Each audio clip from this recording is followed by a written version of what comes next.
दोस्तों, ETF stock market में निवेश करने का एक बहुत ही शानदार तरीका है। ETF के जरिए आप निफ्टी 50 को खरीद सकते हैं। निफ्टी 50 यानी इंडिया की टॉप 50 कंपनी में आप बड़ी आसानी से ETF के जरिए निवेश कर सकते हैं। जिस तरह से निफ्टी 50 बढ़ेगा या घटेगा, ठीक उसी तरह से आपको निफ्टी ETF के निवेश पर भी प्रॉफिट या लॉस होता रहेगा।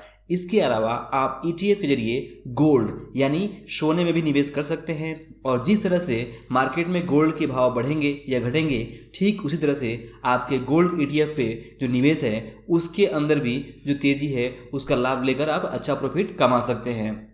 इसके अलावा आप ETF के जरिए अमेरिकन कंपनी जैसे गूगल, फेसबुक, एप्पल, इस तरह की जो कंपनी है यहाँ पे भी आप निवेश कर सकते हैं और ये सब कुछ हो सकता है ETF के जरिए। और इसीलिए मैंने सबसे पहले आपको ये कहा कि ETF निवेश करने का एक बहुत ही शानदार तरीका है। चाहे आपको गोल्ड में निवेश करना हो, चाहे आपको इंडिया की टॉप 50 कंपनी में निवेश करना हो, चाहे आपको सेंसेक्स में निवेश करना हो, या फिर चाहे आपको टॉप विदेशी कंपनी में निवेश करना हो, ये सब कुछ आप ETF के जरिए कर सकते हैं। तो इस तरह से अगर आप देखें तो ETF हम सभी के लिए बचत के पैसों का निवेश करने का एक शानदार विकल्प है, जहाँ पे हम ETF में निवेश करके बहुत शानदार लाभ कमा सकते हैं। और इस वीडियो में मैं आपसे ETF के बारे में थोड़ी डिटेल में बात करने वाला हूँ और इस वीडियो में हम जानेंगे कि ETF वास्तव में क्या होता है, ये कैसे काम करता है और कैसे आप ETF में निवेश कर सकते हैं और इसका लाभ उठा सकते हैं। तो आइए सबसे पहले ये समझते हैं कि ETF वास्तव में होता क्या है। तो दोस्तों, ETF का फुल फॉर्म होता है exchange traded fund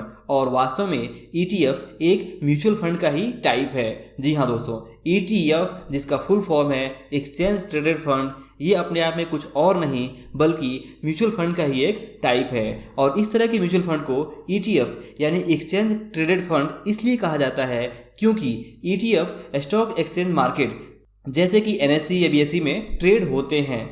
ETF stock market में बिल्कुल उसी तरह से खरीदे और बेचे जा सकते हैं जिस तरह से किसी कंपनी के शेयर खरीदे और बेचे जा सकते हैं। तो अगर एक लाइन में बिल्कुल सिंपल भाषा में बात करें कि ETF क्या होता है, तो ETF का मतलब है ऐसे म्यूचुअल फंड स्कीम्स जो कि स्टॉक मार्केट में ट्रेडेड होते हैं, जिसे हम स्टॉक मार्केट या स्टॉक एक्सचेंज जैसे NSE या BSE से जब चाहे खरीद सकते हैं और जब चाहे उसे बेच सकते हैं, बिल्कुल उसी तरह से जिस तरह से आप किसी कंपनी के शेयर खरीदते हैं या फिर बेचते हैं। और आप देखेंगे कि जिस तरह से अलग अलग तरह के म्यूचुअल फंड स्कीम्स होते हैं, ठीक उसी तरह से अलग अलग तरह के ETF भी होते हैं। जैसे कुछ ETF गोल्ड में निवेश करते हैं, कुछ ETF स्टॉक्स में, कुछ ETF किसी पर्टिकुलर सेक्टर में, कुछ ETF इंडेक्स में जैसे कि निफ्टी में, सेंसेक्स में जो उसके वेटेज हैं उन कंपनियों में निवेश करते हैं।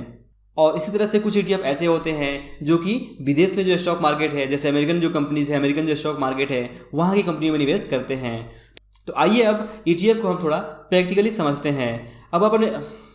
अब आपकी स्क्रीन के सामने मैंने moneycontrol.com की वेबसाइट एजुकेशनल पर्पज़ और आपको ETF को समझाने के लिए खोला हुआ है। यहाँ पर आप देखेंगे म्यूचुअल फंड सेक्शन के अंदर अगर आप ETF पे क्लिक करते हैं तो आपको बहुत सारी पॉपुलर ETF स्कीम की जो लिस्ट है वो देखने को मिल जाएगी। अलग अलग कंपनी की 60 से भी ज़्यादा ETF की यहाँ पे लिस्ट है और इसमें से आप जिस भी ETF स्कीम के बारे में जानकारी चाहते हैं उस स्कीम पे क्लिक करके आप उसकी जानकारी को पूरी तरह से पढ़ सकते हैं। उस स्कीम पर क्लिक करके आप उसकी पूरी जानकारी को यहाँ पे पढ़ सकते हैं। उस ETF के जो पास्ट में परफॉर्मेंस है वो भी आप चेक कर सकते हैं। और इस तरह से जो भी ETF आपको अपने फाइनेंशियल गोल और आपकी रिस्क टेकिंग कैपेसिटी के अनुसार ठीक लगती हो उसमें आप निवेश कर सकते हैं। आपको इस लिस्ट में जो भी ETF के नाम है उसको देखकर ये अंदाज़ा हो जाएगा कि कौन सा ETF किस तरह का निवेश करता है। जैसे आप देखेंगे कि यहाँ पर सबसे पहला है बिरला सन लाइफ गोल्ड ETF। इसमें अंत में साफ साफ लिखा है गोल्ड ETF, यानी कि ये ETF बिरला कंपनी का है और ये ETF गोल्ड में निवेश करता है। आप यहाँ पे क्लिक करके इसकी डिटेल इन्फॉर्मेशन को भी चेक कर सकते हैं। ठीक इसी तरह से आप देखेंगे कि जहाँ भी अंत में गोल्ड ETF लिखा हुआ है वो सभी ETF गोल्ड में निवेश करते हैं। इसके अलावा आप बहुत सारे ETF देखेंगे जो कि निफ्टी या फिर निफ्टी जूनियर या फिर सेंसेक्स या फिर नेस्डैक भी लिखा हुआ है, जिसका मतलब ये है कि ये ETF उस पर्टिकुलर इंडेक्स में निवेश करते हैं जो कि इसके नाम में यहाँ पे मेंशन किया हुआ है। जैसे कि आप देखेंगे कि यहाँ पे एक मोतीलाल ओसवाल कंपनी का एक ETF है, मोतीलाल ओसवाल नेस्डैक 100 ETF, जो कि अमेरिकन स्टॉक मार्केट नेस्डैक में जो टॉप 100 स्टॉक्स हैं उसमें निवेश करता है। और इसी तरह से आप दूसरे ETF देखेंगे तो जो भी यहाँ पे लिखा हुआ है, जैसे लिखा हुआ है निफ्टी 50 ETF, तो ये जो ETF है ये इंडिया के जो टॉप 50 कंपनी है निफ्टी है उसमें निवेश करता है। और अगर कोई सेंसेक्स ETF है तो वो सेंसेक्स की टॉप 30 कंपनियों में निवेश करता है। इस वेबसाइट का लिंक मैं आपको नीचे दे दूंगा, आप वहां पे जाकर इस अलग अलग जो ETFs हैं उनके बारे में डिटेल जानकारी चेक कर सकते हैं।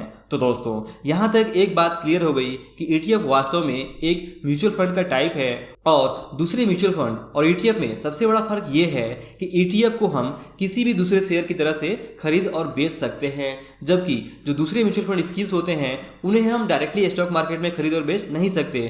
दूसरे जो म्यूचुअल फंड स्कीम्स होते हैं उनको हम सीधा जो म्यूचुअल फंड स्कीम कंपनी है उससे खरीदते हैं और उसी के पास उसे रिडेम्पशन करते हैं या उसे भी वापस बेचते हैं, जबकि जो ETF है वो स्टॉक मार्केट में ट्रेड होता है और इसलिए हम सीधा स्टॉक मार्केट में जाकर उस ETF को हम खरीद सकते हैं या उसे बेच सकते हैं।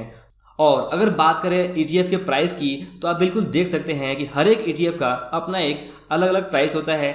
जैसे कि आप देखेंगे कि हर एक शेयर का अपना एक प्राइस होता है, वैसे ही ETF का भी अपना एक अलग अलग प्राइस होता है।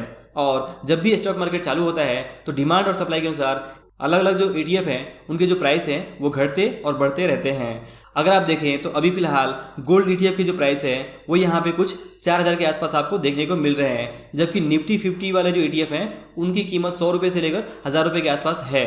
तो इस तरह से आप जो भी प्राइस देख रहे हैं उतना प्राइस पे करके आप उस ETF को खरीद सकते हैं। और अगर आप एक से ज़्यादा ETF यूनिट खरीदना चाहते हैं तो आप उसके अकॉर्डिंग ही उतना पैसा पे करके उतना ETF खरीद सकते हैं। और इस तरह से आप जो भी पैसे देकर ETF खरीदते हैं वो पैसा आपका पर्टिकुलर ETF का जो भी पोर्टफोलियो है, अगर वो गोल्ड में निवेश करता है तो आपका पैसा गोल्ड में निवेश हो जाएगा, और अगर वो स्टॉक्स में या फिर निफ्टी 50 में निवेश करता है तो आपका पैसा निफ्टी 50 में निवेश जो भी वेटेज है वहाँ पे उसके अकॉर्डिंग ही निवेश कर दिया जाएगा। तो इस तरह से आप देखेंगे कि ETF के जरिए आप बड़ी ही सुविधाजनक तरीके से अपने फाइनेंशियल गोल्स के और अपने रिस्क उठाने की क्षमता के अनुसार आप निवेश करके इसका लाभ उठा सकते हैं। और दोस्तों आइए अब ये बात करते हैं कि कैसे आप ETF में निवेश करते हैं और निवेश करने के लिए आपके पास क्या क्या होना जरूरी है। तो दोस्तों अब क्योंकि ETF स्टॉक मार्केट में ट्रेड होता है इसलिए आपके पास डीमैट और ट्रेडिंग अकाउंट जरूर होना चाहिए। और अगर आपके पास अभी तक कोई डीमैट और ट्रेडिंग अकाउंट नहीं है तो आप डिस्काउंट ब्रोकर्स, अपस्टॉक्स या फिर जीरोधा के साथ अपना डीमैट अकाउंट खोल सकते हैं। अकाउंट ओपन करने का जो एफिलिएट लिंक है वो आपको इस वीडियो के नीचे डिस्क्रिप्शन में मिल जाएगा। आइए मैं आपको जीरोधा के अंदर ये दिखाता हूँ कि कैसे आप ETF खरीद सकते हैं और ये कितना आसान है। सबसे पहले आपको अपने ट्रेडिंग अकाउंट में लॉगिन करना होगा। तो जैसे मैंने यहाँ पर जीरोधा के अंदर अपना लॉगिन कर लिया हुआ है, यहाँ पर सबसे पहले आपको सर्च करना होगा जो भी आप ETF में निवेश करना चाहते हैं। जैसे मैं यहाँ पर निफ्टी 20 जो कि निपन कंपनी का ETF है उसमें निवेश करना चाहता हूं, तो यहां पर सबसे पहले मैं वॉच लिस्ट में सर्च करूंगा निफ्टी 20। तो आप देखेंगे जैसे मैं निफ्टी 20 लिखता हूं तो यहां पर अलग अलग कंपनी के कुछ नाम देखने को मिलते हैं, जैसे एडलवाइज निफ्टी 20 और दूसरा ऑप्शन है निप्पॉन इंडिया निफ्टी 20 ETF। तो आपको यहाँ पर जो भी ठीक लगे उसमें आप निवेश कर सकते हैं। मैं यहाँ पर किसी भी कंपनी को प्रमोट नहीं कर रहा हूँ, सिर्फ एजुकेशनल पर्पज़ के लिए और आपको समझाने के लिए मैं यहाँ पर निप्पॉन का जो निफ्टी 20 है उसमें निवेश करके आपको दिखाना चाहता हूँ। तो मैं यहाँ पर सेलेक्ट करता हूँ निप्पॉन निफ्टी 20 और आप देख सकते हैं कि इसका प्राइस आपको यहाँ पे और बाकी डिटेल भी देखने को मिल जा रहा है कि कितने बाई और सेल के यहाँ पे ऑर्डर लगे हुए हैं, जिससे आपको ये समझ में आए कि अलग अलग ETF में जो लिक्विडिटी है वो कितनी है। ध्यान रखिए कि स्टॉक मार्केट में अगर आप निवेश करते हैं तो जिस भी स्टॉक्स में या जिस भी ETF पे आप निवेश कर रहे हैं वहाँ पे लिक्विडिटी को चेक करना बहुत ज़रूरी है। लिक्विडिटी का मतलब ये है कि कितने सारे बायर्स और कितने सारे सेलर्स वहाँ पे हैं। अगर बहुत सारे बायर्स और बहुत सारे सेलर्स हैं तभी आप अपने मन चाहे दाम पे उसे बेच सकते हैं। अगर आप देखेंगे कि वहाँ पे लिक्विडिटी नहीं है यानी कि बायर और सेलर बहुत ज़्यादा नहीं है तो आपको वहाँ पे अपना खुद का भाव जो भी आप बेचना चाहते हैं या फिर जिस भाव पे आप खरीदना चाहते हैं उसमें आपको दिक्कत हो सकती है। तो सबसे पहले आप ये ज़रूर चेक करिए कि जो भी आप ETF में निवेश कर रहे हैं वहाँ पे लिक्विडिटी कैसी है। और एक बार जब आप कंफर्म हो जाएं और आपको जो भी ETF में निवेश करना है उसको आप यहाँ पे सर्च करके और यहाँ पे बाई बटन पे जब क्लिक करते हैं तो आपको दो ऑप्शन मिलता है कि आप इसे CNC यानी डिलीवरी पे लेना चाहते हैं या फिर आप इंट्राडे ट्रेड करना चाहते हैं। तो अगर आप CNC पे यानी कि उसे होल्ड करने के लिए खरीद रहे हैं कि ताकि आप बाद में उसे बेच सकें तो आप CNC सेलेक्ट करिए और सेलेक्ट करने के बाद से जो भी क्वांटिटी आप खरीदना चाहते हैं 1 से लेकर 2, 3, 4, 5, 10 जो भी खरीदना चाहते हैं 100, 200, 500 उतनी क्वांटिटी आप टाइप कर लीजिए। और टाइप करने के बाद से आपको यहाँ पे ऑर्डर सबमिट बटन पे क्लिक करना है और आपका यहाँ पे ऑर्डर सबमिट हो जाएगा। और जैसे ही ऑर्डर एग्जीक्यूट होगा तो आपके अकाउंट से पैसे कट जाएंगे और आपकी पोजीशन और होल्डिंग में ETF देखने को मिल जाएगा जो भी आपने खरीदा है, और इसे आप जब तक चाहें होल्ड कर सकते हैं और इसे आप जब भी चाहें फ्यूचर में बेच सकते हैं। तो दोस्तों, इस वीडियो में हमने ETF के बारे में अच्छे से समझ लिया कि ETF क्या होता है और ETF के क्या फ़ायदे हैं और किस तरह से ETF के जरिए आप गोल्ड में, निफ्टी 50, सेंसेक्स में, अलग अलग चीज़ों में निवेश कर सकते हैं और उसका लाभ उठा सकते हैं। और साथ ही हमने ये भी देख लिया कि कैसे आप प्रैक्टिकली ETF सर्च कर सकते हैं और जो भी ETF आपको ठीक लगते हैं उनमें आप किस तरह से निवेश कर सकते हैं। तो दोस्तों, आई होप कि आपको ETF से रिलेटेड ये वीडियो ज़रूर पसंद आया होगा और ETF के बारे में आगे भी हम दूसरे वीडियो में चर्चा करेंगे। तो इस वीडियो में बस इतना ही, मिलते हैं अगली वीडियो में। तब तक के लिए आप सभी का इस वीडियो को पूरा देखने के लिए दिल से बहुत बहुत धन्यवाद।